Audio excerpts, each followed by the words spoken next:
This latest film, it's about you. It's about you, your ship, and what you can do on board to cut down on waste, pollution, and save energy.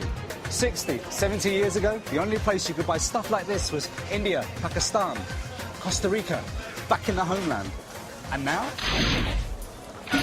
you can buy anything, anywhere. This film is about you. The guys that go to sea, move trade around the globe, keep the world turning. In the next 20 minutes, I'll show you what you could do to help save energy aboard your ship. A dozen things you could do right now to make your ship friendlier, greener, and more profitable. Simple things that'll help cure that cough.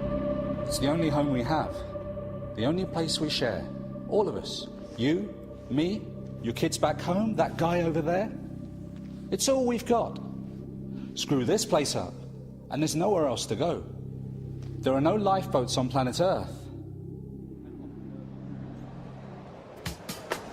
Like I said, the world's changing and in a hurry, and we're all part of the rush. 30 years ago, who'd heard words like iPod, download, MP3 player, mobile phone, broadband, megabytes, internet, flat screen TV? Worst offender? CO2, carbon dioxide. The gas that's produced when you burn fossil fuels like coal, gas and oil for energy. Almost half CO2 emissions come from what we do as individuals, you and me, in our heating, in our use of electricity, in the cars that we drive. He couldn't be more wrong.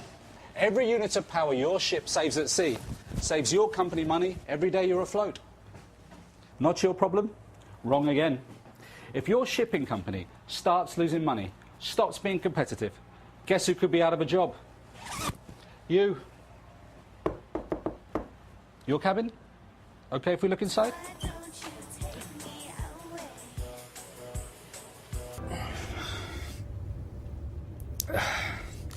Surprisingly, one reason people feel under pressure is lack of rest. Your employer allows you rest periods, the chance to get good relaxation and sleep time so you can work at your best. Make the most of them. You'll feel better and work safer.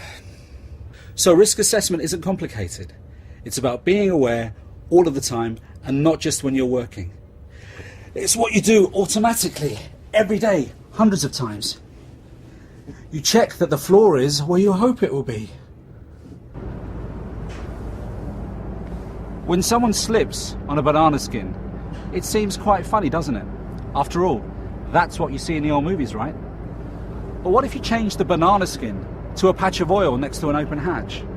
A slip followed by a fall down the hatch is suddenly not so funny.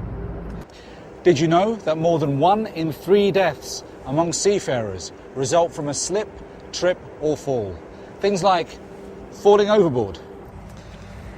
Well, look at this.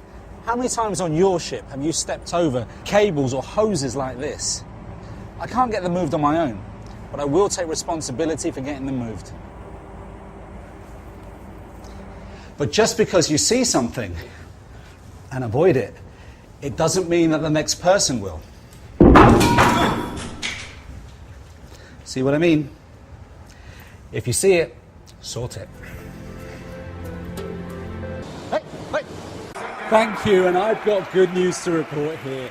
Our found spectator Sinead has been reunited with her parents.